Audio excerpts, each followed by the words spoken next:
So if you're looking for a truth to be measured, to be recorded, to show someone else, to be captured, to be confined, you will never find it.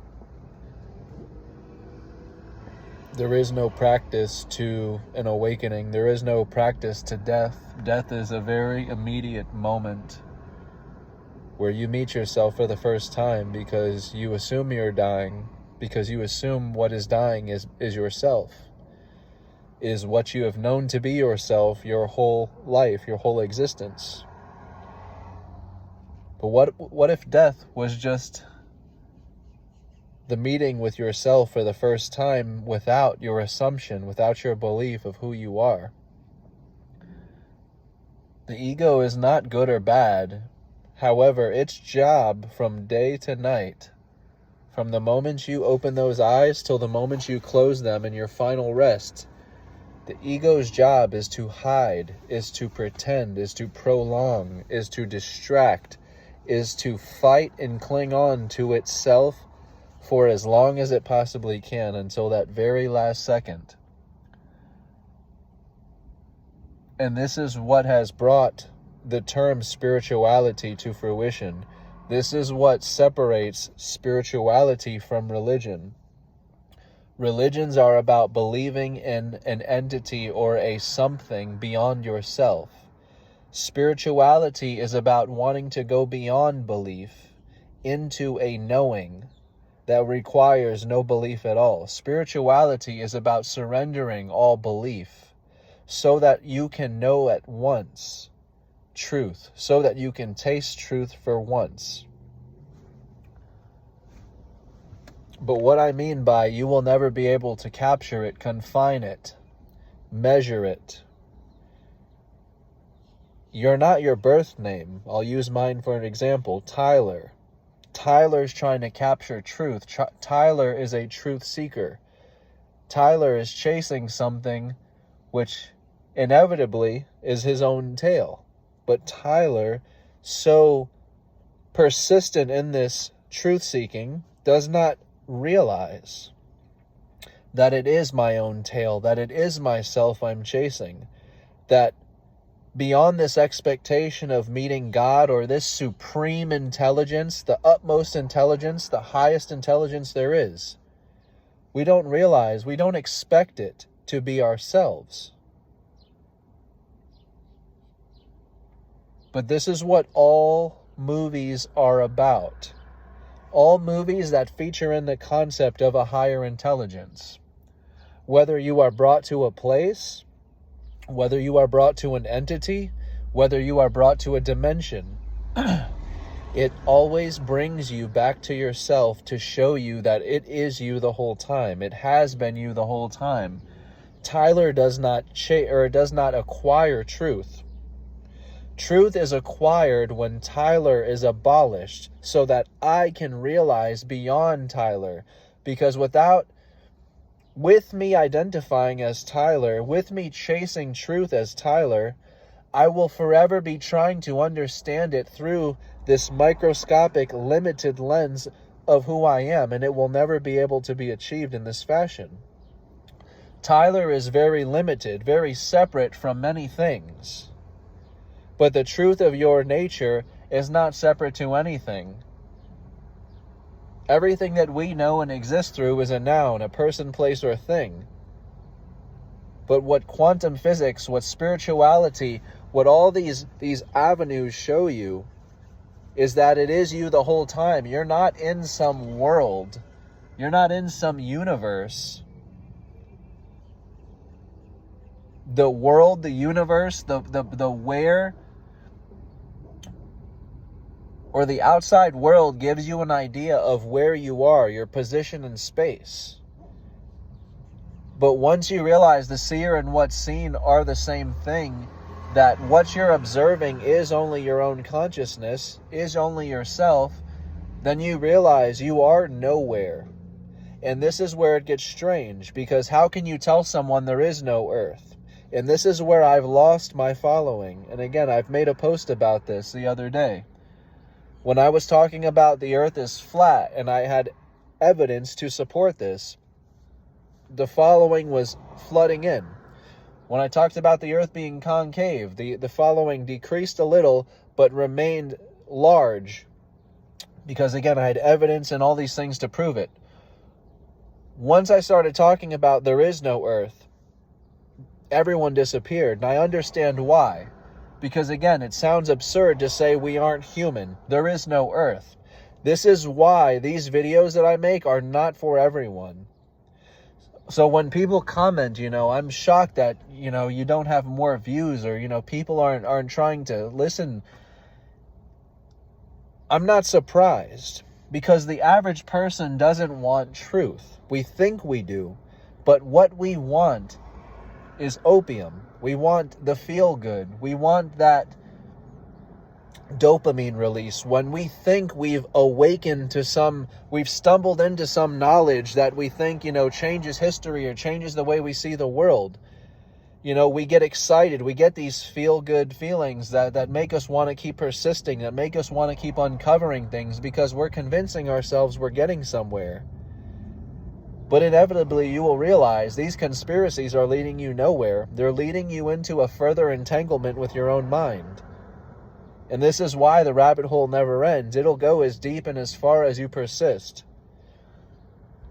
Because the it you are chasing is yourself.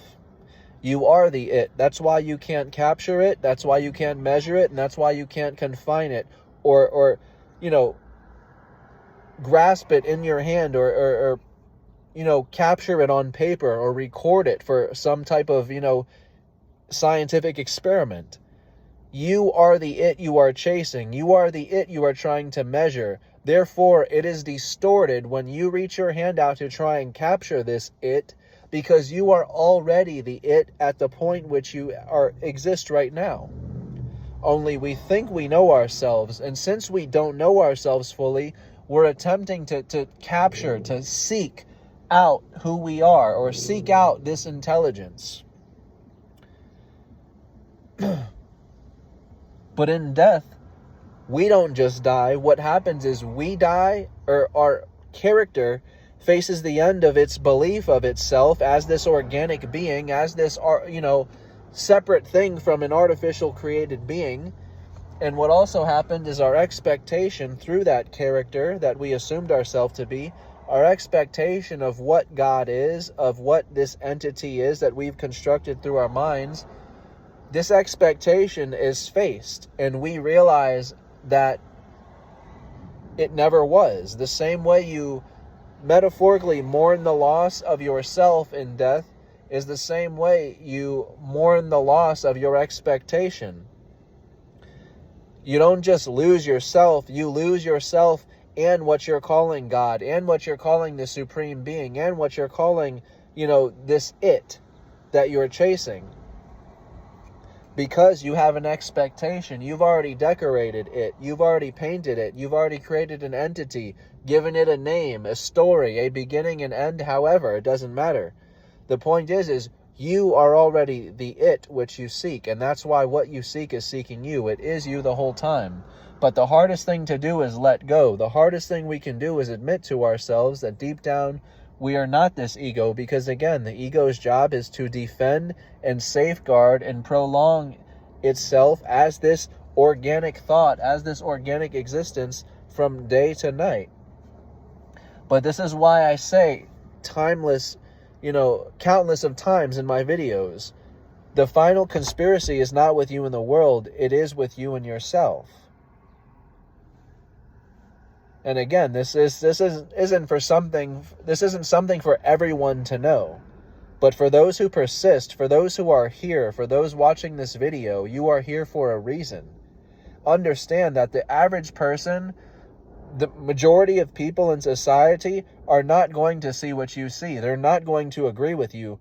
They're not going to admit to you that there is no earth. They're not going to admit to you that they don't fully know who they are. That is the game we are playing with ourselves. We assume to know ourselves best, but this is why we are haunted with such deep and traumatic or dark and sinister questions which we cannot answer, which terrify us. And that is why there is nothing to fear but fear itself. All of our deepest fears that come to life in our mind simply mirror back to us who we believe we are. And for many of us, death is the biggest fear because of, again, who we believe we are. Death is mirroring back to you who you think you are with full conviction. And if you think you are this body with full conviction, death will terrify you. These concepts will terrify you. But it is vital to know the body does not live in the mind. I said that backwards. You already know what I'm about to say now. The mind doesn't live in the body lives in the mind. I'm trying to talk too fast. That's what it is. The mind doesn't live in the body lives in the mind.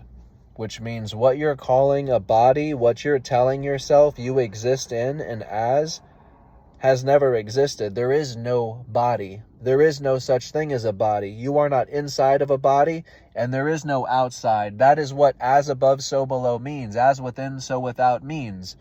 These are just words until you experience them. Once you experience them, they go beyond words. You start having an understanding beyond this material world where you can see right through this physical, what you're calling physical reality. Because you are beginning to acknowledge the fundamental truth that you are not seeing with these two outer eyes, and that is what most truth seekers are seeking truth through, is these outer eyes. We don't realize we have three eyes, not two. You have been given three eyes, two to look and one to see. The one you see with is the mind, and that is what is projected out of these two. And so these scientists, these physicists, these truth seekers are relying solely on these outer eyes. But they don't realize that the inside and outside are one and the same. So these eyes are only going to see externally what you believe with full conviction within yourself, who you believe you are. If you believe you are this character, Tyler, existent in a body, then naturally so, you will project the mirror to that, which is the outside, the world, the universe. Because if I'm a character, if I am this person, the person has to exist somewhere, someplace, which is why there is the world, the universe. But there truly is no inside or outside. The inside and outside are one and the same. They are made of the same fabric, which is consciousness. It is your belief that separates them. It is your belief that tells you this is body and this is earth. It is our beliefs, it is our assumptions that tells us this is the earth. Clouds, a sky, trees. But what we've done is veiled us from ourselves. We've given everything a definition, everything a story, and everything a meaning and purpose. But this meaning and purpose is only to serve the egoic mind, is only to serve who we think we are. To die is to experience the end of your every belief. And this is why I ask people, how deep are you willing to go within yourself? Because that's truly what spirituality is about. It's not about spiritual practices. Spiritual practices only reinforce the very ego you attempt to awaken or be rid of. They only anchor you deeper into the idea that this is who you are, because you attach and identify yourself to the results in these spiritual practices. The point of spirituality is to go into a spiritual journey so inevitably you do not come out. If you are looking to awaken, if you are looking for honest results. Because again, that was my biggest problem. I wanted real results. I was so tired of reading everyone's books, listening to everyone's videos, and hearing people explain these, no offense, but these practices, these things that ultimately will bring you nothing. They change nothing. You feel the same after maybe a few days or weeks after doing this practice, after doing this something. Because essentially you are not the doer. The same with the question and the questioner. You are not the questioner. You are not the voice in your head. But since we identify with the voice in our head, we tell ourselves we have to answer its every question. But the moment you answer one question, 10 more will arise. The only question that we should be focused on, and again, this is the only practice I've given to people, if you even want to call it a practice, but self-inquiry. The only question that should be relevant or that should be valid to you from day to night, if you are seeking an awakening, if you honestly want results, if you are tired of suffering from this material world, the only question that should be at the forefront of your mind day to night is, who am I? We speak with so many words, but we speak universally through I. All my comments with questions begin with I. I understand what you mean, but I'm starting to make progress on what you're saying, but